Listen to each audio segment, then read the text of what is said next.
आज बेटी अपनी मर्जी से जाती है, कल जाने के बाद अपना बॉयफ्रेंड तलाश करती है, जागने वाला मुकर्रर करती है, फिर उसके बाद टहलती है और तुझे गैरत तक नहीं आई। और मेरे भाई, जब बेटी उसके गाँव गई और एक एक लम्हा उसकी जिंदगी के नाम कर दिया, अब तू कह रहा है मेरी बेटी को कोई बचा ले, मेरी बेटी को कोई समझा ले। ऐसे बेटियां नहीं समझती हैं बेटियों को कैसे संभालना है। सुन प्यारे, जिस दिन पैदा हुई थी उसी दिन उसे मुकम्मल लिबास पहनाना था। चौथे साल में उसे पैरों तक की ड्रेस देनी थी। 10 साल की उम्र में उसको कलाई तक की ड्रेस देनी थी। 13 साल तक उसको यह एहसास दिलाना था तू आवारा पैदा नहीं हुई है, निकम्मी पैदा नहीं हुई है, बल्कि तू वो है जिसे जमीन के ऊपर कनीज़े फातिमा कहा जाता है, जन्नत के अंदर तुझे जन्नत का हकदार कहा जाता है।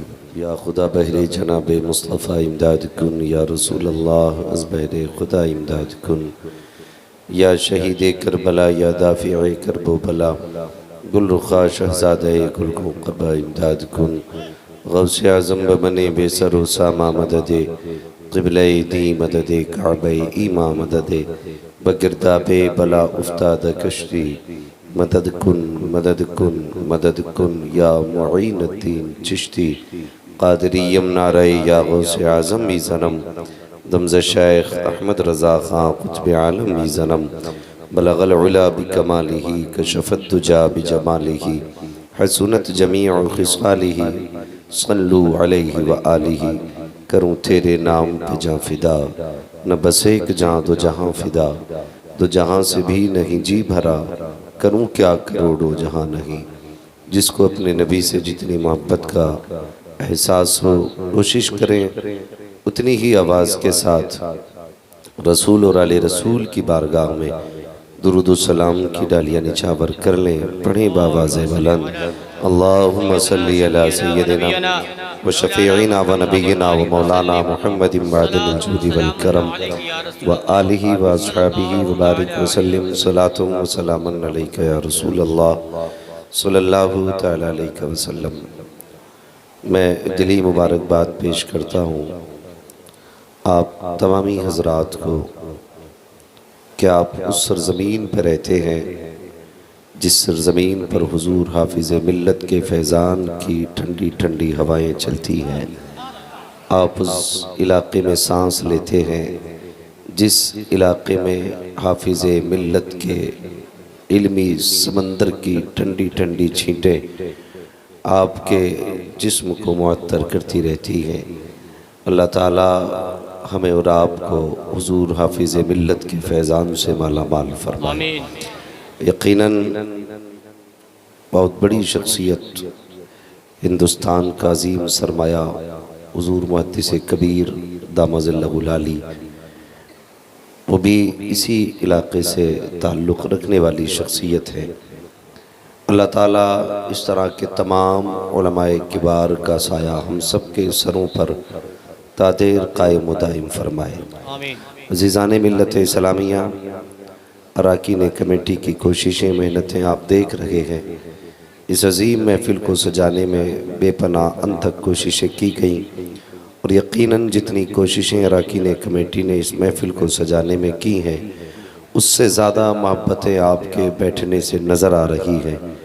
मैं कई चेहरे ऐसे देख रहा हूँ कि जो गर्मी और पसीने की वजह से बिल्कुल यूँ समझें शराबोर हैं, मगर फिर भी अपने आप को बैठा रखा है, संभाल रखा है। अल्लाह ताला इस कुर्बानी का बेहतर सिला अता फरमाए। और आज ये अज़मत मुस्तफ़ा कॉन्फ्रेंस अल्लाह इसके ज़रिए हर घर में हुजूर के फैज़ान को जारी व सारी फरमाए।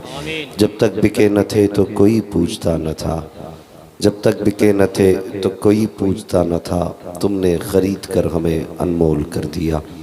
मिंबर शरीफ पर बड़े बड़े लहजे आपके बैठे हुए हैं। सामने भाई नूर मुजस्सम साहब, भाई सैफ रज़ा कानपुरी और आपके इलाक़े का बहुत बड़ा लहजा जिसे पूरी दुनिया एहसान शाकिर के नाम से जानती और पहचानती है। अल्हम्दुलिल्लाह ये बड़े बड़े चेहरे मौजूद हैं मिंबर शरीफ पर और नक़ीब अहले सुन्नत की आप मेहनतें भी देख रहे हैं और बड़ी कामयाब नक़ाबत। समाअत फरमा रहे हैं। थोड़ी देर के लिए हाजिर खिदमत हूँ। कोशिश ये करें कि जितनी देर सुने थोड़ा दिल लगा के सुने। ज़रूरी नहीं है कि बात बात में वाह वाह नारे लगे तो जलसा कामयाब हो। मैं कामयाबी का मयार इसको समझता हूँ कि अगर सुबह आप यहाँ से चले जाएं, कोई आपसे पूछे यार रात 2 बजे तक बैठे थे क्या मिला, तो कम से कम इतनी तब्दीली आ जानी चाहिए। नौजवान कोई भी हो तो खड़े होके ये कह दे शाम तक गाने गाते थे, जब से जलसे से आए हैं हुजूर की नात के तराने गुनगुना रहे। वाह वाह। बस इतना अल्लाह करे कि हमारी जिंदगियों में तब्दीली आए। और मैं तो ये मानता हूँ अगर इतने बड़ी महफिल में एक दो लोगों ने भी ये अहद कर लिया कि जो बातें हमें हुजूर से मिली थी हम उन पे अमल करेंगे, तो मैं समझूंगा कि आपका बुलाना कामयाब होगा, हमारा आना कामयाब होगा। अल्लाह ताला हम सबको हक़ बोलने, हक़ सुनने और हक़ पे अमल करने की तौफीक अता फरमाए। सारे लोग ही बरेली वाले हैं, है ना? सारे लोग बरेली वाले हैं। मैं आप उस ज़मीन से ताल्लुक़ रखते हैं जहाँ हाफिज़ मिल्लत ने इल्म के दरिया बहाए हैं, और मैं उस ज़मीन से ताल्लुक़ रखता हूँ जहाँ पे हाफिज़ मिल्लत ने अपनी आँखें खोली हैं। आप ज़्यादा काबिल ना बनिएगा, क्या बात है। आप कतई बोलने तैयार नहीं है। हाँ, अल्लाह का शुक्र है मैं हुजूर हाफिज़ मिल्लत के भोजपुर के बगल में रहता हूँ, तो हम भी नसीब वाले हैं। तो अगर आप बोल सकते हैं तो बोलें सारे ही बरेली वाले हैं भाई। जिन्हें शर्म आनी चाहिए उनको तो नहीं आती है, जिन्हें नहीं आनी चाहिए वो क्यों शर्मा रहे हैं? सारे ही बरेली वाले हैं ना। अल्लाह सलामत रखे। मैं दुआ करता हूँ अल्लाह हम सबको मसलक आला हज़रत पे ज़िंदगी अता फरमाए और इसी मसलक पे हम सबको मौत नसीब फरमाए। मैं एक बात अक्सर कहता हूँ, जब तक जिंदा रहना बरेली से जुड़े रहना, यह भी एक बहुत बड़ा मसला है। जब तक जिंदा रहना बरेली से जुड़े रहना, इसलिए कि कल भी हमारी क़यादत बरेली ने की थी, आज भी हमारी क़यादत शहर बरेली से हो रही है। और उसकी बड़ी वजह यह है कि उस ज़मीन पर हम सब के इश्क का इमाम इमाम अहमद रज़ा राम फरमा रखा है। ये जहन में बात रखिएगा। और आज भी बरेली शरीफ की ये खासियत है, मैं पीरों का मुनकिर नहीं हूँ, सिलसिलों का मुखालिफ नहीं, लेकिन जो मैं कहना चाह रहा हूँ उसे गौर से सुने। बरेली शरीफ की आज भी ये खासियत है कि जो बरेली शरीफ से जुड़ जाता है या बरेली वालों के हाथ में हाथ दे के बैत कर लेता है, तो वो गरीब होके मर सकता है, बदअकीदा होके नहीं मर सकता है। ये आज भी बरेली शरीफ की करामत है। इसलिए मेरे मुर्शिद सैयदी सरकार ताजुल शरिया अल्लामा अख्तर रज़ा खां अलैहि रहमत व रिज़वान ने कहा था, मसलक आला हज़रत पे कायम रहो, ज़िंदगी दी गई है इसी के लिए। तो कोशिश ये करें अपने बच्चों को भी ये बताएं कि हम बरेली वाले हैं। बहुत ज़्यादा ज़रूरी हो गई है ये बात, बच्चों को भी समझाया जाए। हम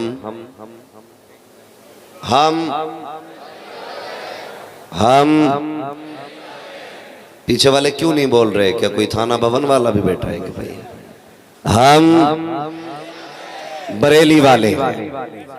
और ये समझाइए अपने बच्चों को भी, मोहताज होके मर जाना, गरीब होके मर जाना, अपाहिज होके मर जाना, लेकिन बरेली के गुस्ताख होके न मरना। इसलिए कि अगर बरेली से वफा करके मरोगे,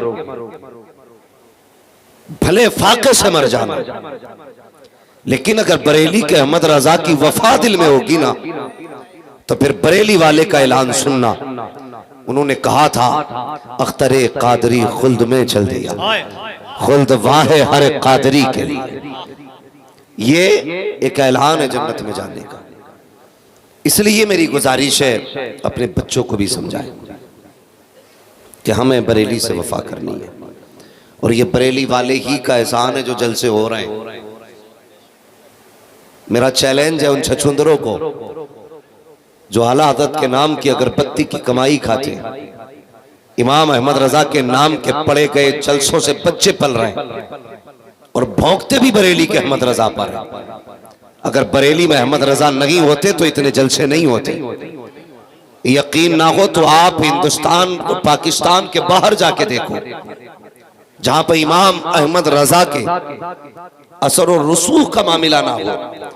यानी कि अगर मैं बात करूं तो हिंदुस्तान, पाकिस्तान, बांग्लादेश, ये जितने भी मुल्क हैं ना, इन तमाम ममालिक के अलावा आप अगर चले जाएं तो जलसे कितने होते हैं और कैसे जलसे होते हैं। आप लंदन जाके देखिए, मॉरिशस जाके देखिए, अमेरिका जाके देखिए, 20-20, 5-5 लोग जलसों में बैठे मिलते हैं। मगर ये आला हजरत का एहसान है कि हिंदुस्तान में जलसे होते हैं तो जितने और जगह सुनने वाले आते हैं इतने हिंदुस्तान में सुनाने वाले आ जाया करते हैं। ये किसका एहसान है? इमाम अहमद रजा का। आज जो जलसे कर रहे हो ना, ये इमाम अहमद रजा की अता है, और फिर भी उन्हीं के खिलाफ बकवास करते हो। शर्म आनी चाहिए। मैं चैलेंज के साथ कहता हूं, 7 पुश्ते नहीं, अगर 70 पुश्ते उलट पलट के देखोगे तो 70 पुश्तों में क्या, बल्कि 70 पुश्तों को इकट्ठा कर दोगे तब भी एक इमाम अहमद रजा नहीं ला सकते। तब भी एक इमाम अहमद रजा नहीं ला सकते। इसलिए कि इमाम अहमद रजा वो जात है जिसने चंद घंटों में दौलतुल मक्की अता की थी। चंद घंटों में दौलतुल मक्किया जैसी किताब देकर के ईमान की हिफाजत की। तक़वियतुल ईमान का जो जद और जो पर खच्चे आला हजरत ने उड़ाए, कसम खुदा की कोई जात नहीं मिलती है दूसरी जो उनके मुकाबले की जात हो। ऐसा कलम चलाया कि आला हजरत ने, आज तक वहाबियत मुंह छुपाए घूम रही है। लोग फिर भी कहते हैं बरेली बरेली क्यों गाते हो। मैंने आला हजरत को नहीं देखा, और ये मेरी कम नसीबी, मैंने मुफ्ती आजम को भी नहीं देखा, लेकिन ये मेरा नसीब है, मैंने उनके नवासे हुजूर ताजुल शरिया को देखा है। और उन्हें फख्र है अपनी जिंदगी पे जिन्होंने भी हुजूर ताजुल शरिया को देखा है। फख्र है उन लोगों को। आप तकवा कर देखें उनके घराने का। खुदा की कसम, भाई नूर मुजस्सम बैठे, हम बैठे बात कर रहे थे, हमने कहा कितनी सर्जरियां आपकी हुई, कितने ऑपरेशन हुए, कितनी बार टांके लगे, कितनी बार जख्म खोले गए, मगर एक बार भी आपने नशे का इंजेक्शन नहीं लिया। एक बार भी। मैं चैलेंज करता हूं सबको, ये जितने ताजुल शरिया की जात पे उंगली उठाने वाले गीदड़ हैं, ऑपरेशन तो क्या, एक ब्लेड लगा के देखो, नानी याद आ जाती है, लेकिन आंख का ऑपरेशन हुआ, ताजुल शरिया ने नशे का इंजेक्शन नहीं लिया, दर्द नहीं हुआ था, तकलीफ नहीं हुई थी, तो अक्ल में बात आई, नादान पूछ रहा है, उनके नाम पे जख्म आए गए तो दर्द हुआ कि नहीं, चल तुझे मदीना लेके चले, चल तुझे बिलाल की तारीख पढ़ाई जाए। अल्लाह अकबर। जब तारीख को उलट पलट के देखा गया, तारीख ने मुंह पे तमाचे मारे, कपड़ बिलाल की तारीख, जब उनके हाथों पर तख्त के पाए रख करके मालिक लेट जाता था, फिर भी बिलाल सुबह को मुस्कुराया करते थे। पूछा जाता था बिलाल रात कैसी गुजरी है, तो कहते थे जैसी आज गुजरी है ऐसी कभी नहीं गुजरी है। का इतने दर्द में भी ऐसी रात को कहते हो, ऐसी रात कभी नहीं गुजरी। तो बिलाल ये कहते थे जब दुख होता है तो तसल्ली देने के लिए आमिना का लाल नजरों के सामने आ जाया। नारे तकबीर, नारे रिसालत, इश्के बिलाल। अल्लाह अकबर। पढ़ो ना तारीख। वाह वाह वाह। मैंने कहा मैं मुफ्ती आजम को मैंने नहीं देखा, आला हजरत को मैंने नहीं देखा, जो जिन्होंने देखा है ना इन लोगों को वो शाहिद है। हमने ताजुल शरिया को देखा है, नशे की हालत में भी क्या करते थे, कसम खुदा की। अगर ऑपरेशन चला, डॉक्टर भी हैरत में रहते थे, इधर जिस्म काटा जाता, सिला जाता, मगर वो क्या कहते थे, बस वो एक एक लम्हा मुस्तफ़ा पे दरूद पढ़ा करते थे, हुजूर की नात पढ़ा करते थे। ये तकवा बरेली शरीफ का अगर नवासे का ये हाल है, फिर नाना का हाल क्या होगा? सोचो तो सही। अल्लाह अकबर। हमें फ़ख्र इस बात पे कि हम बरेली वाले, शर्म नहीं है हमें फ़ख्र बरेली वाले। अल्लाह ने हमें ताजुल शरिया जैसा पीर दिया, मुफ्ती आज़म जैसा हमें मुफ्ती दिया, आला हज़रत जैसा हमें मुजद्दद दिया है। ये हमारी खुशनसीबी है। मैं मुबारकबाद पेश करता हूँ उन सभी हज़रात को जो बरेली शरीफ से जुड़े हैं और जुड़े रहिएगा। आज अल्लाह का शुक्र है, मुझे नहीं पता कौन कैसी ज़हनियत रखता है। हुज़ूर मुहद्दिस कबीर के फ़ैसले पर लोगों को एतराज़ हुआ, उनकी अपनी फ़िक्र है, मुझे उसमें नहीं जाना। लेकिन मैं इतना जानता हूँ, सुनिएगा, जब जब इस्लाम के ख़िलाफ़ आवाज़ उठती है ना, तब तब उस आवाज़ को दबाने के लिए बरेली से आवाज़ उठती है। जब वो सारी बातें हुई ना कि वो क्या क्या पढ़ा जाना मदरसों में, तो लोगों ने दाढ़ी जुब्बे लगाने के बावजूद ना वीडियो बना के भेजी थी, लो जी हम बच गए, देखो हमने जो वंदे मातरम किया। जान बचाने के लिए लोगों ने वीडियो बना के भेजी। लेकिन मेरे मुर्शिद का शहजादा, जिसे दुनिया कायदे मिल्लत कहती है, हुजूर अरशद रज़ा ने ऐलान किया, जो दीन के खिलाफ है वो कभी नहीं किया जाएगा, जो शरीयत के खिलाफ है वो कभी नहीं किया जाएगा। लोगों ने कहा फांसी हो जाएगी, मारे जाओगे, हुकूमत से टकरा रहे हो। बरेली से आवाज आ रही थी, नादान, हुकूमत का मुकाबला करना ये नया काम नहीं है, ये पहले से होता चला आ रहा है। मुफ्ती आज़म के दौर में भी हुकूमत को ललकारा गया था, आज के दौर में भी हुकूमत को ललकारा जाएगा। मामला हुकूमत का नहीं है, मामला मुस्तफा की शरीयत का है। जब भी शरीयत में बात आती है तो बरेली से आवाज उठती है। खुदा की कसम खा के कहता हूँ, जब बातिल की आंखों में आंखें डाल के शरीयत का फैसला सुना दे, उसी को सारी दुनिया कायदे मिल्लत अरशद रज़ा खान कहा करती है। वाह वाह वाह वाह। हाँ, वो जात हुजूर कायदे मिल्लत की जात है। और ये किसका बेटा? मेरे मुर्शिद ताजुल शरिया का बेटा है। ये जुर्रत है। अल्लाह ताला बरेली वालों को सलामत रखे, आमीन। बरेली वालों को सलामत रखे। मेरी आपसे भी गुजारिश है, हम इतनी खाना जंगी में घिर चुके हैं कि आज उम्मत सिसक रही है, किसी को एहसास नहीं है। हम किस मंजिल से गुजर रहे हैं, किन मराहिल से गुजर रहे हैं, हमें कुछ नहीं पता है। बस हम क्या कर रहे हैं, हमें सिर्फ अपनी अपनी पड़ी है। खुदा के वास्ते बदलो अपने आप को। जलसे कम होते हमारे, कितने जलसे होते? मेरे हिसाब से हिंदुस्तान में रोजाना हजारों जलसे होते हैं। क्यों नूर भाई? रोजाना हिंदुस्तान में हजारों जलसे होते हैं हर रात में। लेकिन कितनी तब्दीली आ रही है? क्या कर रहे हैं हम लोग? हम कसम खुदा की अगर मैं बात करूं ना तो शर्म आती है, अपने आप पे भी शर्म आती है। जाओ मार्केट में जाके देखो, जब हम तकरीर करते और सुनते हैं ना तो हम फरिश्ते बन जाते हैं, लेकिन जैसी जलसे खत्म हो जाते हैं फिर शर्म तक हमारी नजर से हट जाती है, हया का जनाजा निकल जाता है। जाओ जाकर के देखो कितनी बेगैरती बाजारों के अंदर है। तुम्हारी मेरी बेटी कलीज़े फातिमा कहलाने वाली, उसके सर पे दुपट्टा नहीं। गैरों के साथ होटलों में नाश्ता करने वाली बेटियां किसकी है? ये जो नकाब में बैठ करके अपनी इज्जतों के सौदे कर रही हैं, कौन है ये? या तेरी बेटी है या मेरी बेटी है? कि नहीं नहीं वो मेरी नहीं थी, वो तो खलील की बेटी है, वो तो अब्दुल रशीद की बेटी है, वो तो नईम की बेटी है, वो तो इमरान की बेटी, मेरा नहीं था वो, उसमें कुछ भी जरूरी नहीं है। अगर तेरी बेटी तब तुझे दर्द हो, ये इस्लाम का रिश्ता है। अगर एक नकाब वाली बहकती है तो पूरे इस्लाम पे कीचड़ उछलता है। क्यों नहीं समझा पा रहे अपनी बेटियों को? रात के 3 बजे एक बंदा सैयद शबात मियां को फोन करके कहता, हुजूर मेरी बेटी को आप समझाइए। रात के 3 बजे, क्या बात है? कहा कि वो गैर मुस्लिम के साथ शादी करने की जिद कर रही है।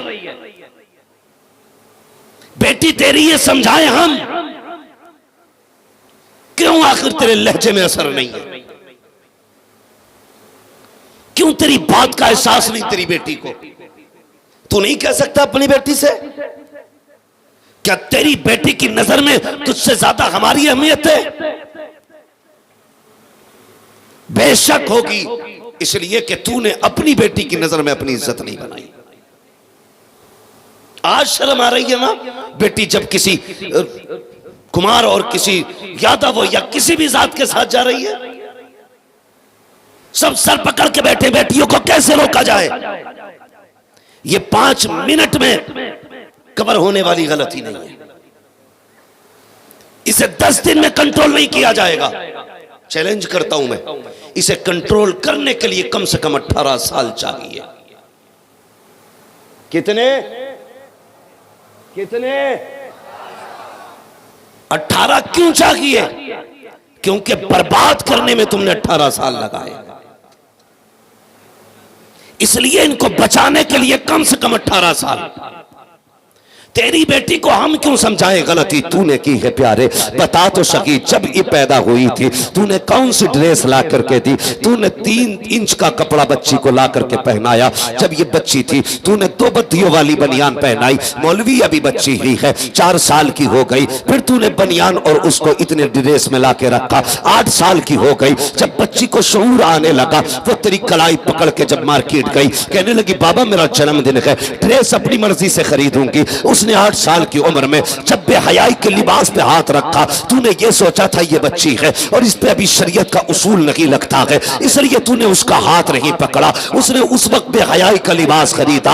8वें साल की उम्र में अपनी मर्जी से कपड़े खरीदे। 9 साल की उम्र में उसने मर्जी से कपड़े खरीदे। जब 10 साल की उम्र में आई उस वक्त तुझे लगा कि अब इसके जिस्म को छुपना चाहिए, इसके बदन पे कपड़े होने चाहिए, लेकिन अब क्या कर सकता था? तूने 8-9 साल तक उसको बेगैरती वाला लिबास पहना करके बच्ची को नंगी रहने का आदी बना दिया। अब उस बच्ची को आदत नहीं है पूरा बदन छुपाने की। सुन प्यारे, फिर 11 साल तक तू चाहता था रोक ले, लेकिन न रोक सका। जब 13 साल की बेटी हो गई उसके बाद तेरे हाथों से निकल गई। कल तू हाथ पकड़ के उसको मार्केट में घुमाता रहा। आज बेटी अपनी मर्जी से जाती है, कल जाने के बाद अपना बॉयफ्रेंड तलाश करती है, जागने वाला मुकर्रर करती है, फिर उसके बाद टहलती है और तुझे गैरत तक नहीं आई। और मेरे भाई, जब बेटी उसके गांव गई और एक लम्हा उसकी जिंदगी के नाम कर दिया, अब तू कह रहा है मेरी बेटी को कोई बचा ले, मेरी बेटी को कोई समझा ले। ऐसे बेटियां नहीं समझती हैं बेटियों को कैसे संभालना है। सुन प्यारे, जिस दिन पैदा हुई थी उसी दिन उसे मुकम्मल लिबास पहनाना था। चौथे साल में उसे पैरों तक की ड्रेस देनी थी। 10 साल की उम्र में उसको कलाई तक की ड्रेस देनी थी। 13 साल तक उसको यह एहसास दिलाना था तू आवारा पैदा नहीं हुई है, निकम्मी पैदा नहीं हुई है, बल्कि तू वो है जिसे जमीन के ऊपर कनीज़े फातिमा कहा जाता है, जन्नत के अंदर तुझे जन्नत का हकदार कहा जाता है। ये बचपन से करना था, लेकिन तुमने क्या किया? गलत नहीं कह रहा हूं, चैलेंज है मेरा। जाओ 80% लोगों के बच्चों की ड्रेस चेक करना। हाँ, गैरत आती है। घर के अंदर बेटियां नेकर बनियान में सोते, बाप को गैरत नहीं आती। इसे गैरत क्यों आएगी? क्योंकि ये खुद नेकर बनियान में सोता है। शर्म नहीं आती हमें? अगर हमारे कदम शरीयत के खिलाफ होंगे हम कभी बेटी नहीं बचा सकते, कभी नहीं बचा सकते। क्यों नहीं रोक पाए आप बेटी को? इसलिए कि हम खुद गलत थे, हम खुद गलत थे। कितना गलत दौर आ गया ये। हालात आप देखें, आज बेटी घर से जाती है तो कह के जाती, माँ मैं अपने बॉयफ्रेंड के साथ जा रही हूं, कजिन के साथ जा रही हूं। मुझे तो नहीं पता कजिन का माना क्या था, लेकिन रिवाज बन गया भाई, कजिन के साथ गई है। खलेरे चचेरे फुफेरे मुमेरे सब फ्री। मेरे भाई, जब वो घर से निकली तो हमने नहीं देखा ये किधर जा रही, किसके साथ जा रही है। नहीं, वो भाई लगता है, सगा खलेरा भाई है, सगा मामूजाद भाई है, सगे ताऊ का बेटा है, सगे चाचा का बेटा है। कल जब उसी के साथ मुंह काला करके चली जाती है, फिर कहता कोई तावीज दे दो जो रात रात में लौट आए। बोलो, हम माइंडेड बनते। अगर ये उलमा ये अगर कहते नहीं बेटी को पर्दे में रखा करो, तो कहते जी तुम तो वही पुरानी बातें कर रहे हो, अब दौर रह गया बेटियों को पर्दे में रखने का। हवा चलिए, सब बेटियों को पढ़ाने निकले। अब सबकी बेटियां IAS IPS हों और बेटे सबके गधे। दौर चला बेटे बेटे पढ़ाए गए, अब दौर चल रहा बेटी बेटी पढ़ाई जा रही है। बेटा पॉलिश कर रहा, जूते सिल रहा और बेटी IAS हो रही है। अगर वो डिग्री होल्डर हो गई तो इसके लिए दामाद कहां से ढूंढेगा भाई? वो कर लेगी जूते वाले को? बोलो। अगर लड़की पढ़ी लिखी होगी, मैं तालीम का मुखालिफ नहीं है, पहले सुन लेना, मैं कुछ समझाना चाहता हूं। आपकी लड़की अगर MBBS है तो किसी सफाई वाले से शादी करेगी? बोलो, राजी होगी? अपने जोड़ का ढूंढेगी ना, और जोड़ का तुम्हारे अंदर नहीं मिलेगा तो फिर उधर से लेके आएगी। हाँ, गई ना हाथ से। लड़कियां पढ़ा रहे हो तो लड़के भी पढ़ाओ, और लड़के पढ़ाते हो तो लड़कियां भी पढ़ाओ। बेटी आलिमा है तो दमाद आलिम तलाश कर। किसी घास खोदने वाले के हाथ में आलिमा का हाथ मत दे, और किसी आलिम के घर में किसी घास खोदने वाली को मत ला, इसलिए कि जिंदगी फिर तबाह हो जाती है। अगर जिंदगी बचानी है तो जोड़ मिला। आलिमा बेटी है तो आलिम दमाद तलाश कर, क्या कहने? और आलिम दमाद आलिम बेटा है तो आलिमा बेटी तलाश कर, ताकि जिंदगी बेहतर हो सके। मैं कई ऐसी आलिमाओं को जानता हूं जो खून के आंसू रोई हैं, जिनका यह कहना था हमारे बाप ने फैसला गलत किया। अल्लाह अल्लाह अल्लाह। हमारा हाथ किसी अरे गहरे के हाथ में इसलिए दे दिया गया कि वो पैसे वाला था। याद रख, जिंदगी पैसों से नहीं गुजरती है, जिंदगी प्यार से गुजरती है। बेशक। अगर मिजाज नहीं मिलता तो जिंदगी बेकार हो जाती है। और एक जाहिल और एक आलिम के मिजाज में जमीन और आसमान का फर्क होता है। इसलिए देखभाल के फैसला करना। अपनी बेटी का हाथ जब भी दो, देखभाल के देना। क्या कहने? मैं ये कहना चाहता हूं, आप बेटियों की तालीम पे जोर देते और बेटे को हाई स्कूल करा के दुकान करा देते, कौन करेगा इस गधे से शादी?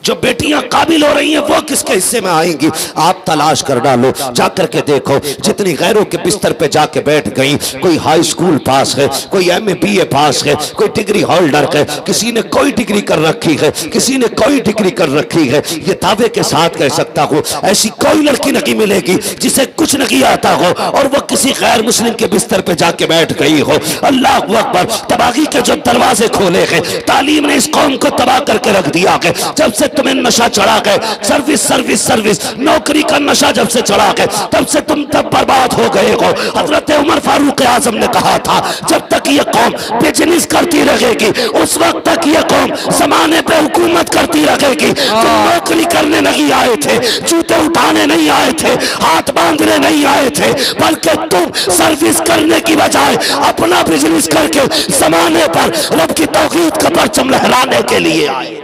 नारे तकबीर, नारे रिसालत, अज़मत मुस्तफ़ा कॉन्फ्रेंस, अंजुमन चमनिस्तान रजा, हजरत अल्लामा मुफ्ती हम्माद रजा साहब क़िबला, मसलके आला हजरत। ऐसे बाप में गैरत है, लड़की की कमाई खाने की आदत पड़ गई। ऐसे ही ससुर और दामाद पे गैरत,